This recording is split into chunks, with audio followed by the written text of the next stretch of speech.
On September 8, 1943, the Allies announced that Italy had quit the war.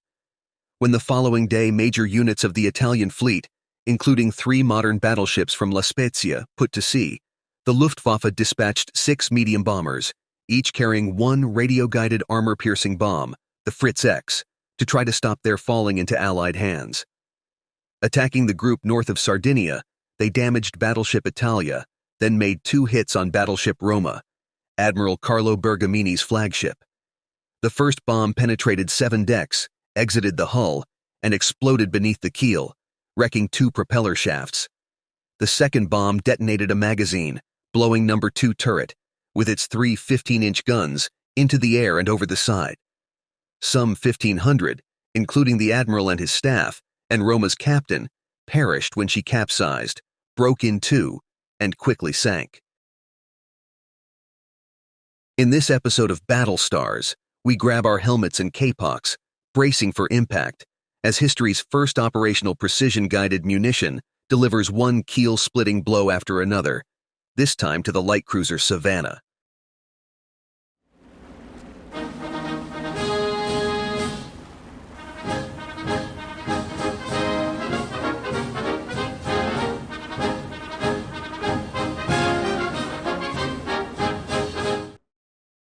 The latest in a long list of German wonder weapons making their way to the battlefield, the Luftwaffe developed Fritz X to defeat heavily armored warships. Also known as the Ruhrstahl SD-1400X, the bomb measured slightly more than 10 feet 8 inches long and weighed 3,000 pounds. Its warhead weighed 710 pounds. The first unit to deploy with Fritz X was Group 3 of Kampfgeschwader 100, flying the anti-shipping variant of the twin-engine Dornier 217 medium bomber, the K-2. Because the system required 15 seconds to obtain effective control over the bomb after its release, Fritz X needed to be dropped from an altitude of at least 14,000 feet. With control established, the operator guided the bomb using a joystick and transmitter, with the spoilers on the cruciform tail controlling the bomb's trajectory. Fritz X could achieve high transonic speeds and penetrate more than 5 inches of armor plate. A skilled bombardier could consistently strike a target within a 4.5-meter radius of the aiming point. On the morning of September 11th, the light cruiser Savannah, mounting 15 6-inch guns, was cruising in the Gulf of Salerno. With sister ship Philadelphia, the light cruiser was on call to provide naval gunfire support for the amphibious landings in Operation Avalanche, the Allied invasion of Italy. Both cruisers had become deadly proficient at destroying German shore batteries and concealed armor, so much so that intelligence knew the Luftwaffe was targeting both ships specifically. After a series of sharp air attacks before dawn, at 0930, Savannah received a warning that 12 Focke-Wulf 190s were inbound. The cruiser increased speed to 10 knots, then to 15 after a bomb, which in fact was a Fritz X, exploded close aboard Philadelphia. 14 minutes later, Savannah's lookouts sighted a Dornier 217, nearly overhead on the port quarter, coming out of the sun. Savannah's gunners began tracking the plane, which dropped a single bomb. Seconds later, with a whooshing sound, a Fritz X pierced the 2-inch roof plate of her number 3 turret and detonated in the lower handling room.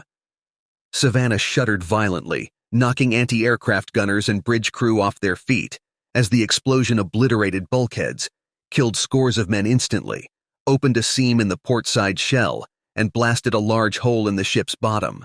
The shockwave extinguished the fires in several boilers, cutting electrical power. Amidst the chaos, smoke, and blood, toxic fumes filled the lower decks. Soon, with her foredeck nearly awash, Savannah took an 8-degree list to port. 197 men died in the attack. It was a miracle Savannah hadn't come apart and sunk immediately. Though severely hampered by fire, exploding ammunition, and rising water, the crew fought all day to save their ship and crewmates, working heroically to fight fires, seal off the flooded and burned compartments, and relight the boilers. Lady Luck appeared when water rushing into the ship from the ruptured seams helped douse a dangerous powder fire in the magazine. By shifting fuel oil, Savannah returned to an even keel. 2 salvage tugs came alongside to help. By 1800, while a large air battle was waged overhead, Savannah withdrew under her own power and departed under escort for Malta. While the credit for her survival went to her rugged construction and highly trained and efficient damage control organization, which was true, the fact is the thinly armored light cruiser provided far less resistance to Fritz X, which was designed to blast into a battleship's armor, helping to mitigate its effect. The Allies had expected the Luftwaffe to use glide bombs in this theater, and research was underway to develop effective jammers, but meanwhile, naval commanders had no idea how to fight them. As a result, Fritz X enjoyed a brief reign of terror.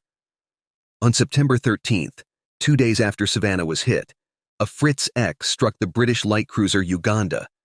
Her experience mirrored Savannah's, except she needed a tow to Malta.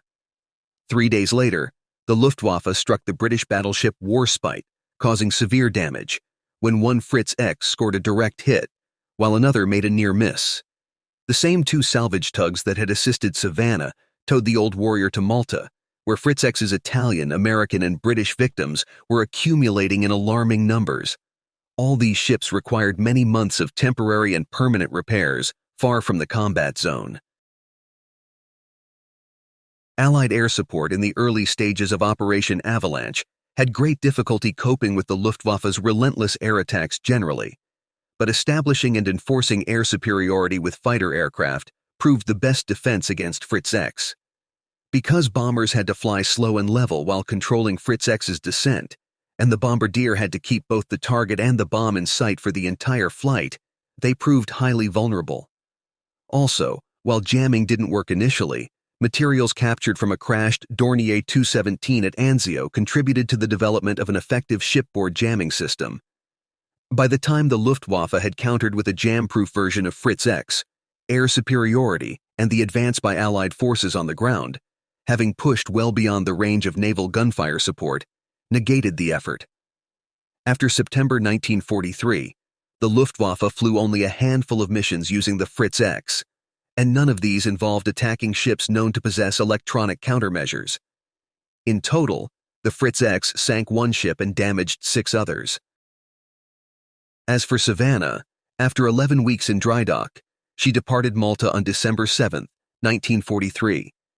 She would be extensively repaired, remodeled, and rearmed at the Philadelphia Naval Shipyard. Savannah didn't leave the yard until several days before the first anniversary of the attack, in early September 1944. She was never sent into a combat zone again. Thanks for watching. Consider subscribing if you enjoyed this video.